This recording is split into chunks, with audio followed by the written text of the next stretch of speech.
বাবার স্বপ্ন ছিল তার ছেলে হবে সেনা সদস্য, কিন্তু সেই স্বপ্ন পূরণ না হওয়ায় দারিদ্র পরিবারের সচ্ছলতা আনতে ভালো বেতনে একটি কোম্পানিতে চাকরি করার সিদ্ধান্ত নেন ময়মনসিংহের গৌরীপুর উপজেলার ডোয়াখোলার ইয়াসিন মিয়া।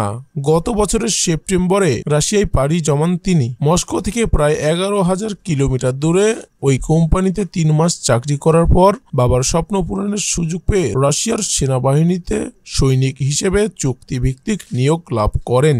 গত 27 মার্চ ইউক্রেনের মিসাইল হামলায় থেমে যায় তার স্বপ্নের যাত্রা।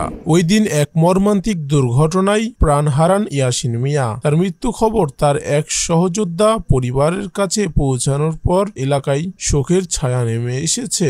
ইয়াসিনের পরিবার মরদেহটি দেশে ফিরিয়ে আনার জন্য সরকারের সহায়তা কামনা করছে। তাদের দাবি সরকার এবং হাই কমিশন যেন দ্রুত ব্যবস্থা নেয় এবং মরদেহটি তাদের কাছে পৌঁছে দেয়। পরিবার জানিয়েছে, বিভিন্ন আইন ব্যবস্থা গ্রহণের মাধ্যমে মরদেহটি আমাদের কাছে পাঠানোর প্রক্রিয়া যেন শুরু হয়।